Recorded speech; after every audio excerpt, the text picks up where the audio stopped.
আসসালামু আলাইকুম। এর পক্ষ থেকে সকলকে স্বাগত জানাচ্ছি। আশা করি সকলে ভালো আছেন। আজকের এই ভিডিওতে আমরা দেখাবো কিভাবে আপনি রেজিস্ট্রেশন কার্ড কারেকশন করবেন। জাতীয় বিশ্ববিদ্যালয়ের রেজিস্ট্রেশন কার্ড কারেকশন করার জন্য সর্বপ্রথম জাতীয় বিশ্ববিদ্যালয়ের মেইন ওয়েবসাইটে চলে আসবো। মেইন ওয়েবসাইট থেকে এখানে সার্ভিস নামে একটি অপশন আছে। এখান থেকে আপনি দেখবেন স্টুডেন্ট লগইন, অথবা এখান থেকে আপনারা নিচের দিকে দেখবেন স্টুডেন্ট লগইন নামে একটি অপশন আছে। এই স্টুডেন্ট লগইন অপশনে আপনারা ক্লিক করবেন। ক্লিক করার পর যারা নতুন রেজিস্ট্রেশন কার্ড কারেকশন করবেন, পূর্বে এখানে স্টুডেন্ট অ্যাকাউন্টে রেজিস্ট্রেশন করেন নাই, তারা এখানে থেকে একটি অ্যাকাউন্ট রেজিস্ট্রেশন করে নিতে হবে। যাদের ইতিমধ্যে অ্যাকাউন্টে রেজিস্ট্রেশন করা আছে তারা এখান থেকে ইউজার আইডি এবং পাসওয়ার্ড দিয়ে লগ ইন করবেন। আর যাদের অ্যাকাউন্ট করা নেই তারা এখান থেকে ক্রিয়েট এ স্টুডেন্ট অ্যাকাউন্ট এখানে ক্লিক করে আপনাদের সামনে এরকম একটি ড্যাশবোর্ড ওপেন হবে। এখান থেকে আপনারা আপনাদের তথ্যগুলো দিয়ে আগে একটি রেজিস্ট্রেশন অ্যাকাউন্ট কমপ্লিট করতে হবে।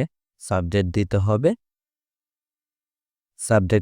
হবে এবং সেশন দিতে হবে। দেওয়ার পর এখান থেকে রেজিস্ট্রেশন নাম্বার দিয়ে রেজিস্ট্রেশন অ্যাকাউন্ট কমপ্লিট করবেন। যদি আপনার তথ্য না আসে তাহলে পরবর্তীতে নিউ অ্যাকাউন্ট উপরে এখান থেকে তথ্য ফিল আপ করে তারপর রেজিস্ট্রেশন কমপ্লিট করতে হবে। আমার যেহেতু ইতিপূর্বে অ্যাকাউন্ট করা আছে সেজন্য আমি আমার ইউজার আইডি এবং পাসওয়ার্ড দিয়ে লগ ইন করবো। ইউজার আইডি এবং পাসওয়ার্ড দিয়ে লগ ইন করার পর আমাদের সামনে এরকম একটি ড্যাশবোর্ড ওপেন হবে। এরকম না, যারা নতুন আছেন তাদের সামনে হ্যাঁ, তাদের সামনে যারা নতুন অ্যাকাউন্ট করবেন তাদের ইউজার আইডি পাসওয়ার্ড দিয়ে লগ ইন করার পর এরকম একটি ড্যাশবোর্ড ওপেন হবে। এখান থেকে আপনাদের যে সকল তথ্যগুলো ফাঁকা থাকবে সে সকল তথ্যগুলো আপনাকে লিখে পূরণ করতে হবে। তারপরে এখান থেকে আপনার একটি ছবি আপলোড করতে হবে। এখানে আপনার সাবজেক্ট সিলেক্ট করে দিতে হবে। আপনি যে সাবজেক্টে রেজিস্ট্রেশন কারেকশন করতে চান, অথবা আপনার যে সাবজেক্টে আপনি অনার্স অথবা ডিগ্রি মাস্টার্সে ভর্তি আছেন সেই সাবজেক্টটি এখানে সিলেক্ট করে দিতে হবে। রেজাল্ট বাধ্যতামূলক নয়। তারপর একটি ছবি আপলোড করতে হবে। নিচে থেকে আপনার এসএসসি এবং এইচএসসি তথ্যগুলো ফিল আপ করে দিতে হবে। ফিল আপ করে দেওয়ার পর আপনার এখান থেকে আপডেট প্রোফাইল অপশানে ক্লিক করতে হবে।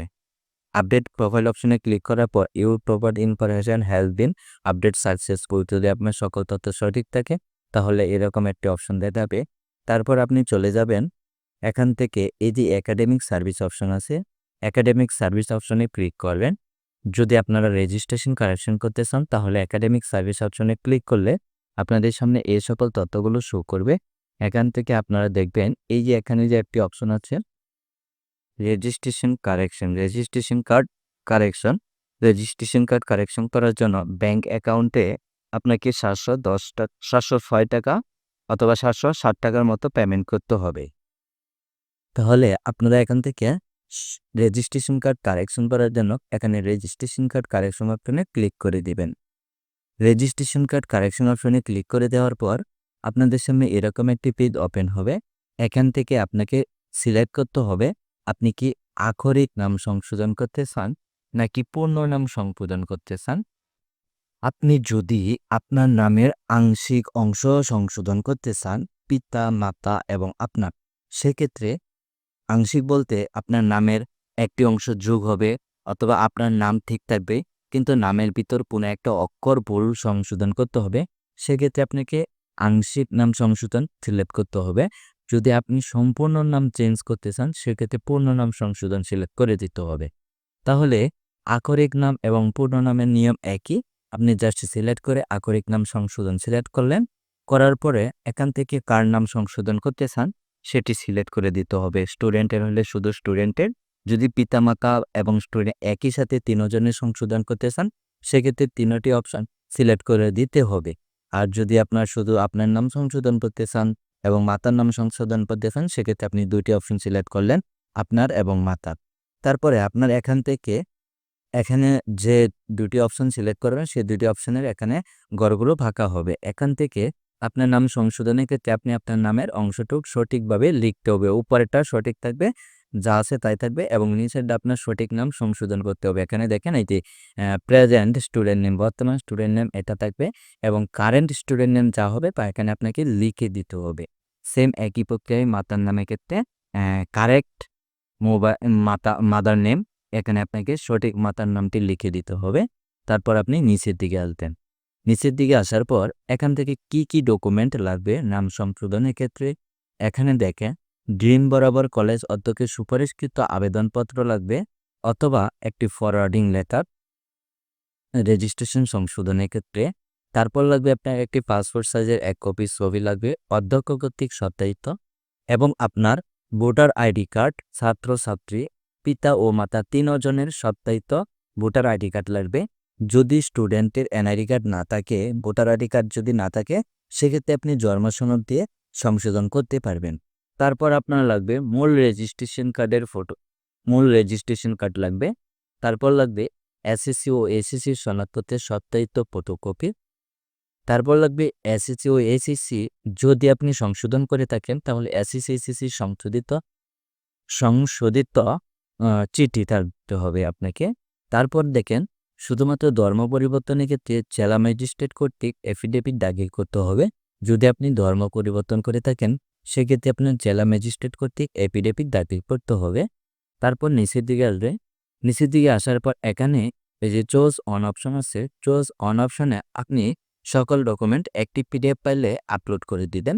একটি পিডিএফ ফাইলে আপলোড করে দেওয়ার জন্য উপরে যে ডকুমেন্টগুলো দেওয়া আছে সকল ডকুমেন্ট আপনি একটি পিডিএফ ফাইলে অ্যাড করবেন। একটি পিডিএফ ফাইলে অ্যাড করে দেওয়ার পর এখানে যে চুজ ফাইল অপশন আছে, চুজ ফাইল অপশন থেকে আপনি আপনার ডকুমেন্টটি সিলেক্ট করে এখানে আপলোড করবেন। আপলোড করে দেওয়ার পর এখানে একটি রিজন লিখতে হবে। আপনি কি কারণে রেজিস্ট্রেশন কার্ড সংশোধন করতে চান তার একটি রিজন লিখে দিবেন। রিজন লিখে দেওয়ার পর আপনি নিচের দিকে প্রিভিউ অপশনে ক্লিক করবেন। প্রিভিউ অপশনে ক্লিক করে দেওয়ার পর আপনার সামনে এরকম একটি অপশন চলে আসবে। এখান থেকে আপনার তথ্যগুলো ফাইলগুলো দেখবেন সঠিক আছে কিনা। যদি সঠিক থাকে আপনি সাবমিট বাটনে ক্লিক করবেন। সাবমিট বাটনে ক্লিক করে দেওয়ার পর পেজটি একটু রিলোড নেবে। রিলোড নেওয়ার পর দেখেন your information saved successful, email has been sent to your current, please check your email or dashboard for further instruction. এখান থেকে আপনার তথ্যগুলো সেভ হয়েছে। এখন আপনাকে ডাউনলোড পেমেন্ট রিসিট অথবা ডাউনলোড অনলাইন পেমেন্ট এখানে ক্লিক করবেন। ক্লিক করে দেওয়ার পর এখান থেকে আপনার সামনে এরকম একটি পেজ ওপেন হবে। এখান থেকে আপনি অনলাইন পেমেন্ট অপশনে ক্লিক করে ঘরে বসে আপনার টাকা পেমেন্ট করতে পারবেন।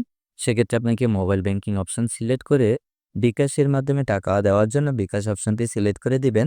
দেখেন এখানে আপনার 700 টাকা কেটে নেওয়ার কথা এবং 700-র সাথে 60 টাকা যোগ হয়েছে, এটা হচ্ছে বেট প্রসেসিং ফি।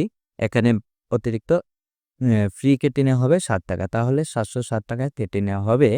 যদি আপনার অ্যাকাউন্টে টাকা থাকে সেক্ষেত্রে আপনি কনফার্ম করে ধাপে ধাপে পরবর্তী অপশন ধরে আপনাকে এখানে মোবাইল নাম্বার, বিকাশ মোবাইল নাম্বার দিয়ে বিকাশ মোবাইল নাম্বার দেওয়ার পরে কনফার্ম বাটনে ক্লিক করলে আপনার ফোনে একটি ওটিপি যাবে, ওটিপি দিবেন। ওটিপি দেওয়ার পরে তারপর পরবর্তীতে আবার কনফার্ম করে দিবেন। তারপর আপনার বিকাশ পিন নাম্বারটি চাইবে, বিকাশ পিন নাম্বার দিয়ে কনফার্ম বাটনে ক্লিক করলে আপনার পেমেন্ট কমপ্লিট হয়ে যাবে। যদি আপনার অ্যাকাউন্টে পর্যাপ্ত পরিমাণ টাকা থাকে, অর্থাৎ 760 টাকা যদি থাকে তাহলে আপনার পেমেন্ট কমপ্লিট হয়ে যাবে। তারপর পরবর্তীতে আপনি আবার স্টুডেন্ট অপশনে চলে আসবেন। এসে এখান থেকে ড্যাশবোর্ড অপশনে ক্লিক করবেন। ড্যাশবোর্ড অপশনে ক্লিক করে দেওয়ার পর আপনি যে আবেদনটি করবেন সে আবেদনে টাকা দেওয়ার পর এখানে পেমেন্ট ডান অপশনটি এখনও কমপ্লিট হয় নাই। আপনাকে কিছু সময় অপেক্ষা করতে হবে। এই পেমেন্টে ডান অপশনটি কখনো কখনো ১ ঘন্টা, ২ ঘন্টা অথবা সারাদিন অর্থাৎ একদিন চলে যায় এই পেমেন্ট ডান অপশনটি ওকে হইতে। যদি আপনার পেমেন্ট কমপ্লিট হয় তাহলে এখান থেকে পেমেন্ট ডান অপশনটি এই যে গোল যে বক্সটা দেখতেছেন এটি সবুজ হয়ে যাবে। তারপর পরবর্তীতে আপনাকে ধাপে ধাপে জাতীয় বিশ্ববিদ্যালয় থেকে আপনার আবেদনটি চেক করা হবে। যদি আবেদন সঠিক থাকে তাহলে আপনার ধাপে ধাপে সকল তথ্য কমপ্লিট হয়ে যাওয়ার পর এখান থেকে আপনাকে ভেরিফাইড প্রি অ্যাপ্রুভড এবং অ্যাপ্রুভড হয়ে যাবে। যদি অ্যাপ্রুভ হয়ে যায় তাহলে অবশ্যই পরবর্তীতে ধাপে ধাপে অপেক্ষা করতে হবে এবং আপনাকে অবশ্যই পরবর্তীতে রেজিস্ট্রেশন কার্ড উত্তোলন করে নিতে হবে। রেজিস্ট্রেশন কার্ড উত্তোলন করার জন্য অবশ্যই আপনার কলেজে রেজিস্ট্রেশন কার্ড জাতীয় বিশ্ববিদ্যালয় থেকে কলেজের ওয়েবসাইটে পাঠিয়ে দেওয়া হবে। পরবর্তীতে আপনাকে খবর নিতে হবে যে আপনার কলেজে রেজিস্ট্রেশন কার্ড আসছে কিনা। অবশ্যই আপনাকে গিয়ে খবর নিতে হবে, নিয়মিত আপডেট খবর রাখতে হবে যে আপনার রেজিস্ট্রেশন কার্ডটি কলেজে আসছে কিনা। হ্যালো বন্ধুরা, যদি আপনারা রেজিস্ট্রেশন কার্ড, জাতীয় বিশ্ববিদ্যালয়ের registration card, admit card correction certificate এবং মার্কশিট কারেকশন এবং অন্যান্য সকল তথ্য কারেকশন করতে চান, সেক্ষেত্রে আপনারা আমাদের মাধ্যমে registration card, marksheet, transcript, admit card, জাতীয় বিশ্ববিদ্যালয়ে ভর্তি বাতিল সহ সকল তথ্য আমাদের মাধ্যমে কাজ করাতে পারবেন। আমাদের মাধ্যমে কাজ করানোর জন্য আপনি ভিডিও ডেসক্রিপশনে আমাদের হোয়াটসঅ্যাপ লিঙ্ক পেয়ে যাবে। আমাদের হোয়াটসঅ্যাপ লিঙ্ক থেকে নক করে আমাদের মাধ্যমে নির্ভুলভাবে এবং আপনার অতিরিক্ত যে ঝামেলা আছে সকল ঝামেলা থেকে মুক্তি পাওয়ার জন্য আমাদের মাধ্যমে আপনি registration correction, certificate correction, marksheet এবং অ্যাডমিট কারেকশন, জাতীয় বিশ্ববিদ্যালয়ে ভর্তি বাতিল সহ সকল কাজ করে নিতে পারবেন। আমাদের ভিডিও ডেসক্রিপশনে যদি আমাদের মাধ্যমে আপনারা জাতীয় বিশ্ববিদ্যালয়ের রেজিস্ট্রেশন সংশোধন, সার্টিফিকেট সংশোধন, মার্কশিট সংশোধন, অ্যাডমিট কার্ড সংশোধন, ট্রান্সক্রিপ্ট সংশোধন এবং জাতীয় বিশ্ববিদ্যালয় ভর্তি বাতিল সহ যদি আপনার রেজিস্ট্রেশন কার্ড হারিয়ে যায়, রেজিস্ট্রেশন কার্ড উত্তোলন, মার্কশিট উত্তোলন করতে চান, সেক্ষেত্রে আপনারা ভিডিও ডেসক্রিপশন থেকে আমাদের হোয়াটসঅ্যাপ নাম্বারে যোগাযোগ করলে আপনারা আমাদের মাধ্যমে কাজ করাতে পারবেন। সেক্ষেত্রে আপনাদের সকল তথ্য আমরা আ সম্পূর্ণভাবে নির্ভুলভাবে কাজ করে আপনার কাজটি করে দিব। সেক্ষেত্রে আপনাকে কোথাও যেতে হবে না। ডকুমেন্ট কারেকশন হওয়ার পরে আপনাকে অবশ্যই যা কলেজ থেকে আপনার রেজিস্ট্রেশন, অ্যাডমিট কার্ড সংশোধন হওয়ার পর যে রেজিস্ট্রেশন কার্ড, অ্যাডমিট কার্ড আসবে সেটি আপনাকে কলেজ থেকে উত্তোলন করে নিতে হবে।